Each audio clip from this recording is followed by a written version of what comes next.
ഐഷ പോറ്റിയെ ആരും മറന്നിട്ടില്ല. മുൻ കൊട്ടാരക്കര MLA ആണ്. CPM-ന്റെ MLA ആയി കൊട്ടാരക്കരയിൽ ഉണ്ടായിരുന്ന ആളാണ്. ഇപ്പോൾ കോൺഗ്രസ് വേദിയിൽ ഐഷ പോറ്റി ലോക് ഭവന് മുന്നിൽ കോൺഗ്രസ് നടത്തുന്ന പ്രതിഷേധ പരിപാടിയിൽ ഐഷ പോറ്റി പങ്കെടുക്കുന്നു എന്നുള്ള സാഹചര്യം കേരളത്തിൽ ഒരുങ്ങുന്നു. കോൺഗ്രസ് ആഹ്വാനം ചെയ്ത രാപ്പകൽ സമരവേദിയിലാണ് CPM-ന്റെ MLA ആയിരുന്ന ഐഷ പോറ്റി പങ്കെടുക്കുന്നത്. ഐഷ പോറ്റിക്ക് വലിയ സ്വീകരണമാണ് കോൺഗ്രസ് നേതാക്കൾ നൽകിയത്.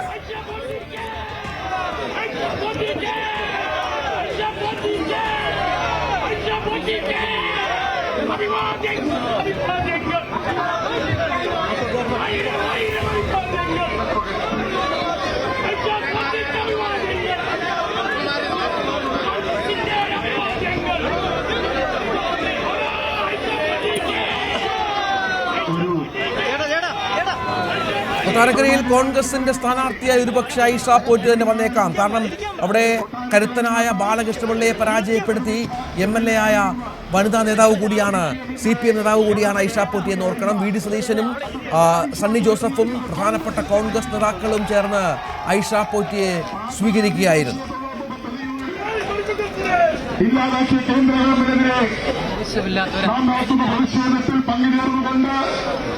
അവർ ഈ വേദിയിൽ എത്തിച്ചേർന്നിരിക്കുകയാണ്.